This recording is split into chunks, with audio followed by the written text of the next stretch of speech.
Hi, Facebook friends. Several reasons why I thought about not doing this live. For one, my hair is a little crazy, never really got it under control today. Two, I'm not wearing mascara, which always makes me feel a little old or sad or something. I just wanted to come on here and share a little bit about what I'm working on, what I'm learning. As perhaps you've heard me say before, often when I am learning something new through a podcast or a book, it helps me a great deal to talk and teach and process it. So please know, most of the times these videos or posts or things like that are, no offense, more for me than for you. But I love partnering with other people, and I love kind of sharing what is going on with me. A couple of things are contributing to my current kind of learning. I'm going through Brene Brown's Atlas of the Heart book.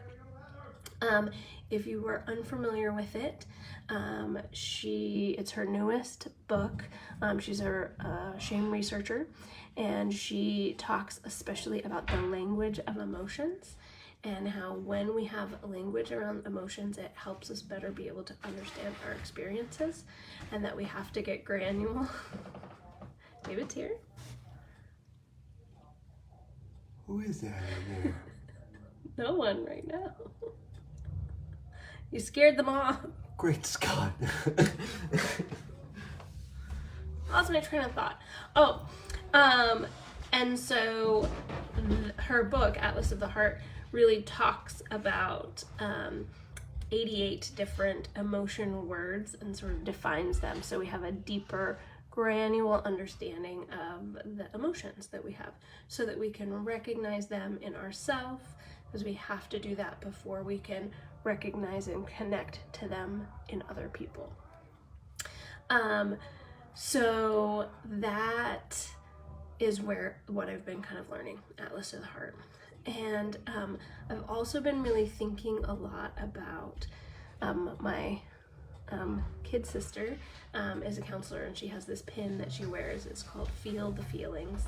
And how often in my health journey or having bad days or connecting with people who struggle with addictions, so often our biggest struggles in life are associated with our avoidance of feeling a certain feeling, whether we have determined that they're labeled as wrong, we're scared about what they'll produce in us, we don't have the vocabulary to even recognize that we're experiencing feelings or what the depths of those are.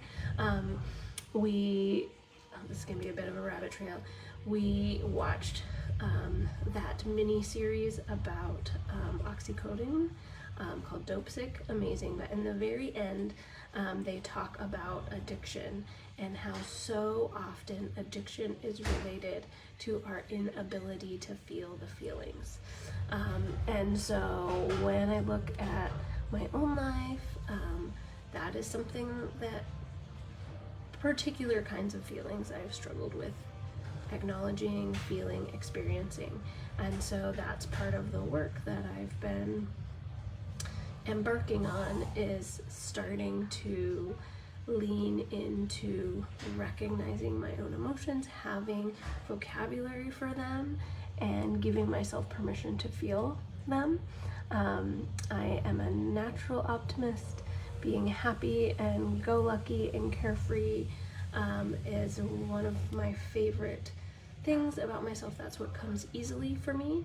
But that means that if I feel frustrated or mad or angry or sad or annoyed or overwhelmed or stressed, I tend to too quickly move past that. Don't feel them, don't acknowledge them, quickly suppress them or ignore them. And that has produced some unpleasant consequences. And so that's what I'm sort of diving into. So if you have done some of that work yourself, I would love to hear, especially if you have some book recommendations. That's one of my love languages, I think, is book recommendations. If you're just embarking on that work, come on in, the water's fine. But I just wanted to share a little bit of that, help myself verbally process it, add some accountability to my own process. I will continue to share as I learn, and trial by error, trial by mistake, getting better at it. So